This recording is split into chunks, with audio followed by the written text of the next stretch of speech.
So I'm going to take you through setting up for fingers. That's the difficult part. And I've done this as a class quite a few times. And you can apply this to any glove pattern that you're working on. When you set up for fingers, you have the number of stitches that go across the back of your hand. And then you're dividing those between the 4 fingers.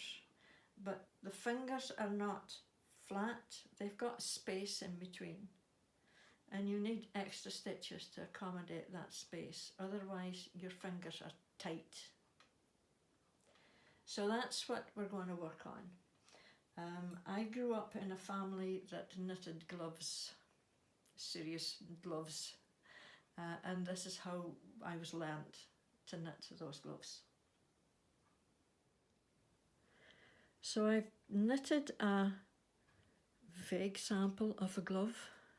This won't end up as a product, this is just to show what happens. I've knitted to the top and I've done the first finger. The first finger is quite simple. It's the next fingers that are a little more complicated. So here's the start of your round. This is here. And I always learned to do the first finger first. You can do the little finger first, it makes no difference. But to do this finger first, you knit that half of the stitches. And then you put the rest on a thread. And you come to this side.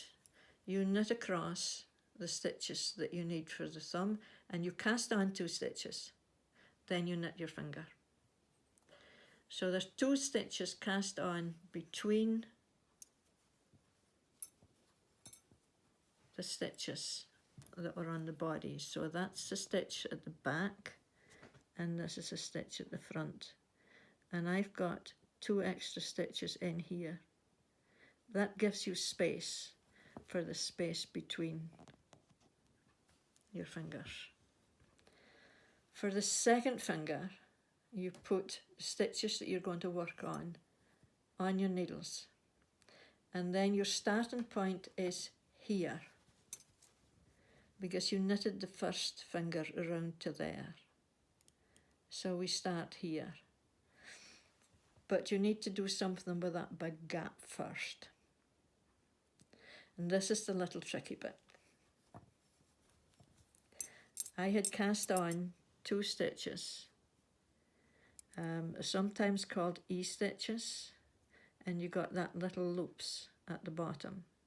So you've got 1 stitch there and 1 stitch there that flows up, 2 stitches in there. And what we're going to do is knit into the bottom of those stitches. But the easiest way to do that is to pick up that bar. So you've got 1, 2, 3 bars. And you're going to knit those 2 together. You're going to knit those 2 together, but only drop off 1. And then knit those 2 together and drop them both off, and that's your 2 stitches. You still have, in between, you still have a gap, and you need to pick up a stitch. Lots of us would pick up a bar there or pick up a bar here, and it still leaves a bit of a gap. What I do is, and I've knitted this stripes of colour so you can see the stitches, I pick up from the row below, that's a stitch in the row below, and I pick up the outside, the left hand part of that stitch. I twist around and I pick up the right hand bar of the stitch above, and I cast 1 off over the other. You have to move it round so it's in the right way to knit, and that has closed up that gap. I do the same at the other side, because you've got a big gap at this side. So here I see it's different stitches that you use, but it's still 2 stitches, 1 above the other. There's a grey stitch there and a yellow stitch there. I pick up the left hand side of that stitch, turn around and pick up the opposite side of the stitch below, and again pass one stitch, if I can get my needle in, there, over the other. Turn it round on your needle so that it's facing the right direction to knit, and that's closed up. So now we start knitting. That stitch that we picked up, pass that over to the other needle, and this is where the first finger starts. So we start here and knit the stitches that are set out for the finger.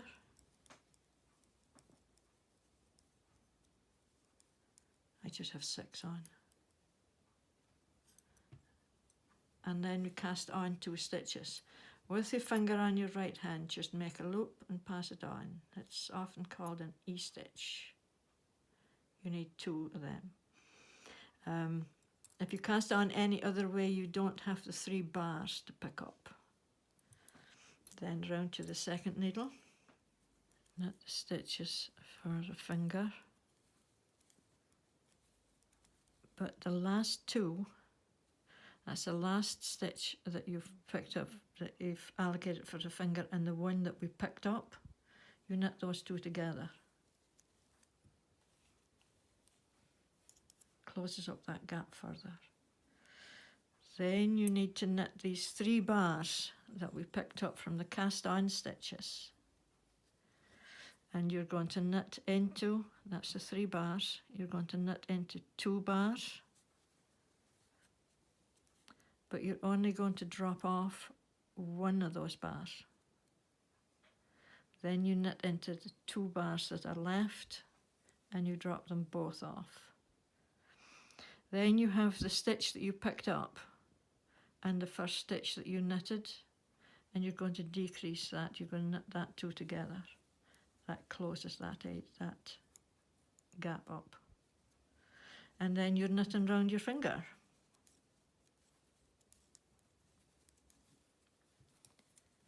Knit your finger the length you need it. That's that 2 bars, 2 cast on stitches. They're a little loose, but they tighten up when you go around the corner and when you pick up those bars to knit the next finger.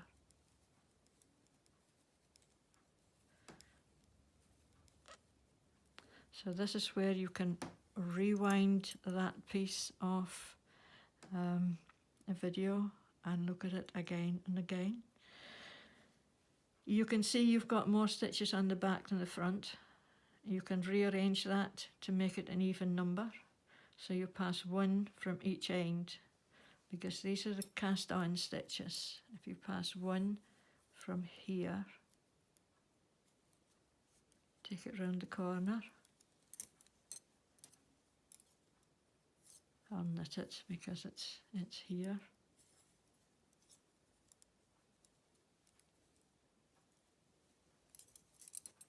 And 1 of these 2 cast on stitches, if you take it around the corner onto the other needle, then this looks a lot better. You've got even number of stitches on each needle. So you knit your finger.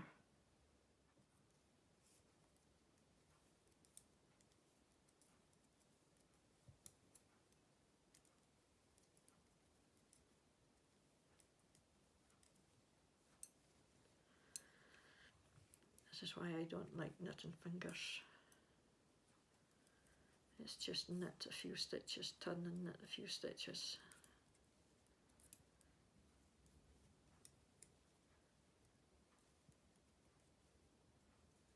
It gets a little boring for me somehow.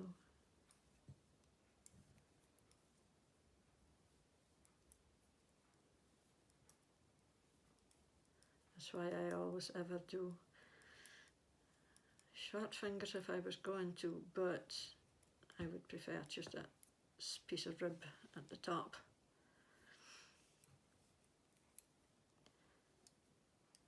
So with a few rows knitted, we'll go and look at that space between the two fingers.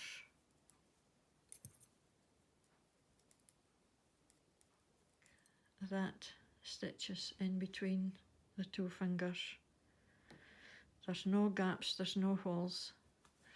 If there is, you have an end here that you need to fasten off, and you can fill in any gap with this end. And in between each finger, there is the start of the next finger. So you've got a thread in between each finger to tighten up any gaps. So you're left with a neat space in between those fingers.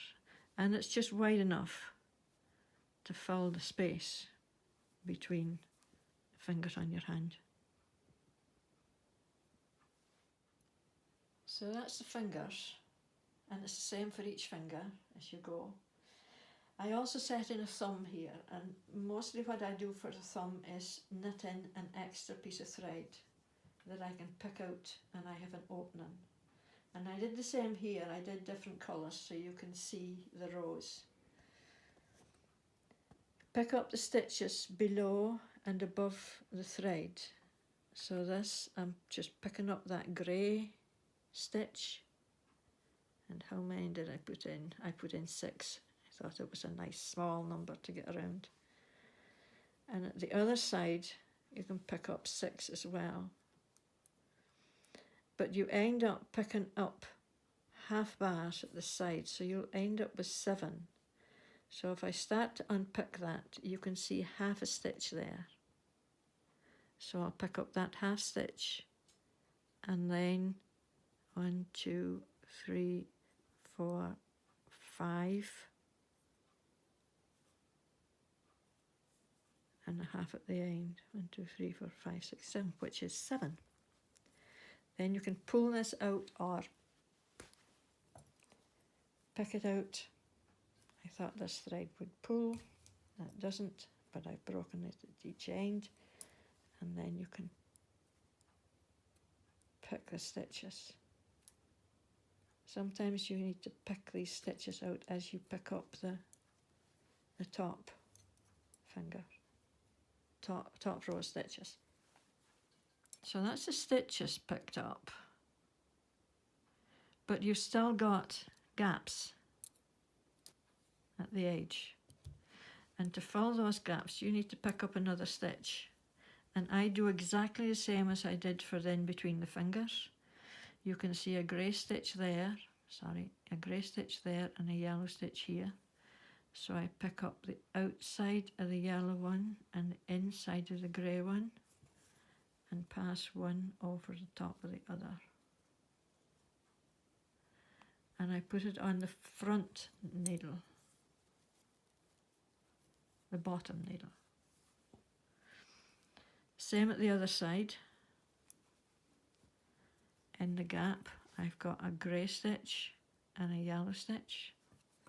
So I pick up the outside of the grey stitch, turn your needle round, and pick up the inside of the yellow stitch and cast one of those over the other and put it on that bottom needle. So I now have 8 on here and I have 7 on the back. And I want to take that back down to the original 6 and 6, but I don't do it immediately because you need extra space around here. Most people see this as a thumb that's not in the right place. They see a thumb that comes out the side of your hand. But I mean, usually if you're holding on to something, that thumb is coming into the palm of your hand. You're never working all the time with your thumb there. But if you have extra stitches on here, it gives enough room. If you decrease them too quickly, this is tight. So I'll always start on the inside and put in this colour, take a different colour.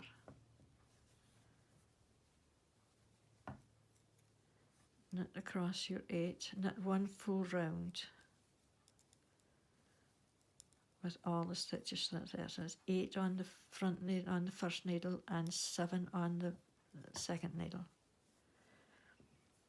That first stitch and last stitch on that second needle is a half stitch, and if you just knit it, you'll leave a gap.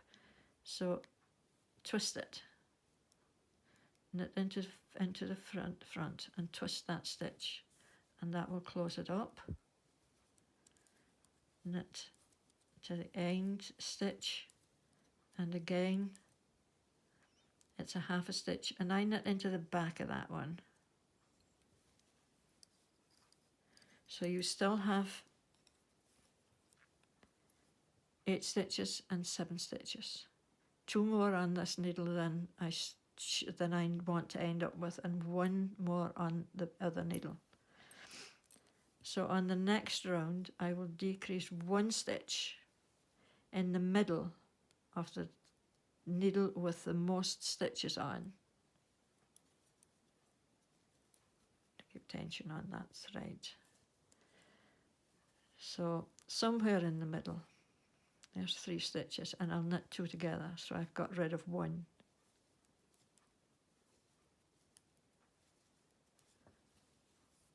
And on this round, I don't decrease on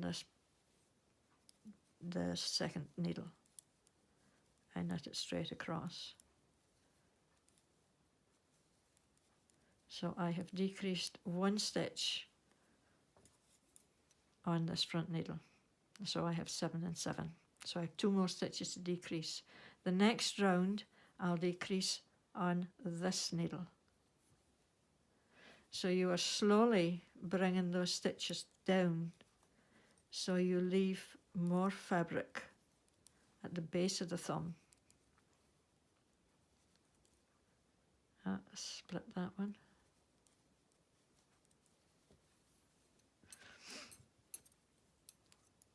So a decrease on the second needle this time. Knit 3 and decrease. So that's back to 6 stitches. And this next round, I decrease the last stitch on this one. So 1, 2, 3, decrease, and knit 2. So I'm now back to what I started with, the number of stitches I dropped for the thumb, which was 6 each. But I've got space because there's 3 more stitches at the base of that thumb than there is now. And that gives you width at the bottom of the thumb. So it doesn't pull, it's not tight. You have filled that gap at that side. There's no holes, there's no gaps.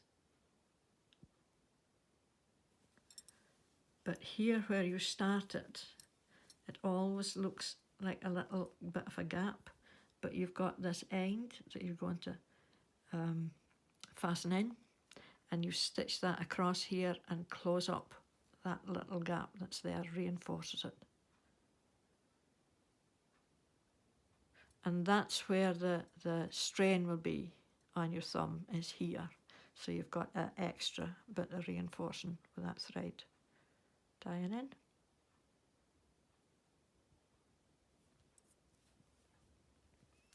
And then you can finish off your thumb. So I've done 1 finger and 1 thumb for you. It's the starting rows that's always the tricky bit. That's what makes your fingers or thumbs, or makes them tight.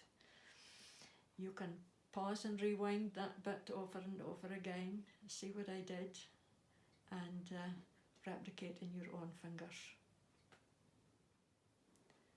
And hope you make good fingers.